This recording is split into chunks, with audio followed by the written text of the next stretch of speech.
ناظرین، یہ بات ہے 4 جولائی 1999 کی۔ اس دوران پاکستان اور انڈیا کے درمیان کارگل کی جنگ چل رہی تھی۔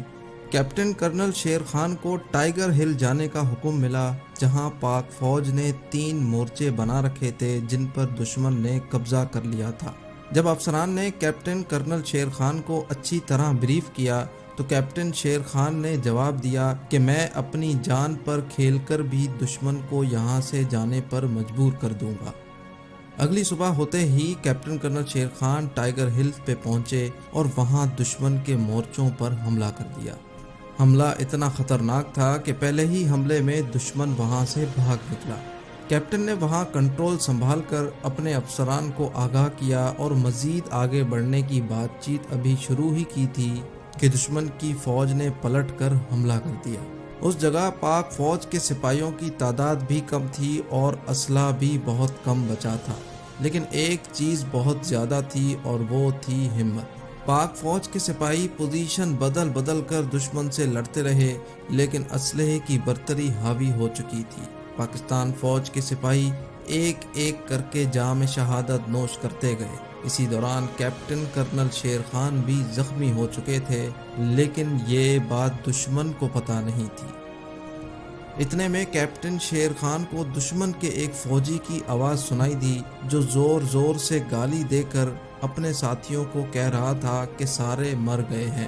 کیپٹن نے جب سر اٹھا کر دیکھا تو دشمن کا فوجی پاکستان کے شہید کے پاک چہرے پر لاتیں مار رہا تھا اور بے حرمتی کر رہا تھا۔ کیپٹن کرنل شیر خان نے اپنے شہید ساتھی کی مشین گن ہاتھ میں لی اور تاک کر دشمن کے فوجی کی طرف نشانہ لیا جو شہیدوں کی بے حرمتی کر رہا تھا۔ شیر نے اپنا شکار گرا دیا۔ اس کے بعد کیپٹن نے وہاں موجود دشمن کے فوجیوں کو ایک ایک کر کے گرانا شروع کر دیا۔ دشمن یہ سمجھا کہ شاید پاکستان آرمی کے دوسرے گروپ نے دوبارہ حملہ کر دیا ہے۔ دشمن کا ایک ایک کر کے فوجی گرتا جا رہا تھا، جس کی بوکھلاہٹ میں دشمن الٹے پاؤں واپس اپنے کیمپس کی طرف بھاگ نکلا۔ لیکن ان کو یہ معلوم ہی نہیں تھا کہ ان کے ہی بیچ میں ایک پاکستان کا زخمی شیر ابھی زندہ تھا۔ جب کیپٹن نے دیکھا کہ دشمن واپس اپنے کیمپس میں جا چکا ہے تو زخمی کیپٹن دشمن کے کیمپ میں گھس گئے اور مشین گن کا بسٹ کھول دیا۔ تب جا کر دشمن کو یہ علم ہوا کہ ان کو مار مار کر یہاں تک لانے والا صرف ایک ہی شخص ہے۔ اب دشمن کے فوجیوں نے کیپٹن شیر خان کو گھیرنا شروع کر دیا، لیکن جو سامنے آتا جا رہا تھا وہ کیپٹن کی گولی کا نشانہ بنتا جا رہا تھا، اور آخرکار وہ لمحہ بھی آ گیا جب کیپٹن کرنل شیر خان کی مشین گن میں گولیاں ختم ہو گئی۔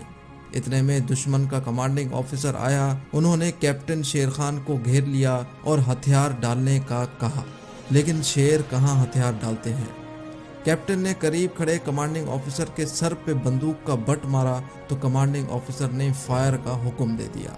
دشمن کی بندوق کے دہانے کھل گئے اور کیپٹن کے سینے میں دشمن کی گولیاں اتر گئیں۔ شہادت کی گھڑی آ چکی تھی۔ وہ نیچے گرنے ہی والا تھا کہ اس کے ذہن میں اپنے بزرگوں کی ہدایت گونجی کہ بیٹا، اگر کبھی شہادت کا وقت آئے تو دشمن کے سامنے اپنا سر اور سینہ جھکنے نہ دینا۔ وہ ایک ہی جھٹکے میں گھٹنوں کے بل بیٹھا اور ہاتھ میں موجود مشین گن کے سہارے بیٹھ گیا، اور اسی طرح بیٹھے بیٹھے کلمہ پڑھا اور اپنی جان اللہ کے حوالے کر دی، لیکن اپنا سر اور سینہ جھکنے نہیں دیا۔ دشمن کے جوان اور افسر حیرت کی تصویر بنے کھڑے دیکھتے رہے۔ اتنے میں دشمن کے سپاہیوں نے آگے بڑھ کر شہید کی لاش کی بے حرمتی کرنا چاہی تو دشمن کے commanding officer M S Bajwa نے سختی سے اپنے سپاہیوں کو منع کیا۔ وہ کیپٹن شیر خان کے چہرے پر مسکراہٹ دیکھ کر سحر زدہ ہو گیا اور بولا کہ یہ بے حد جیدار فوجی تھا، اس کی بہادری نے میرا دل جیت لیا ہے۔ دشمن کے commanding officer M S Bajwa نے ایک کاغذ پر کچھ لکھا اور کیپٹن کرنل شیر خان شہید کی وردی کی جیب میں ڈال دیا اور سپاہیوں کو حکم دیا کہ اس کی لاش کو عزت و احترام کے ساتھ پاکستان بھجوا دو۔ کیپٹن کی لاش جب پاکستان پہنچی تو ان کی جیب سے وہ چٹھی نکلی جس پہ لکھا تھا 12 NLI کے کیپٹن کرنل شیر خان انتہائی بہادری اور بے جگری کے ساتھ لڑے، انہیں ان کا حق ضرور دینا چاہیے۔ جب یہ خبر کیپٹن شیر خان کے ساتھیوں اور گھر والوں تک پہنچی تو ان کا سر فخر سے بلند ہو گیا۔ جب دشمن کے کمانڈر نے شہید کی بہادری کی تعریف کر دی تو سوچیں اصل میں اس نے کیا کیا کیا ہوگا۔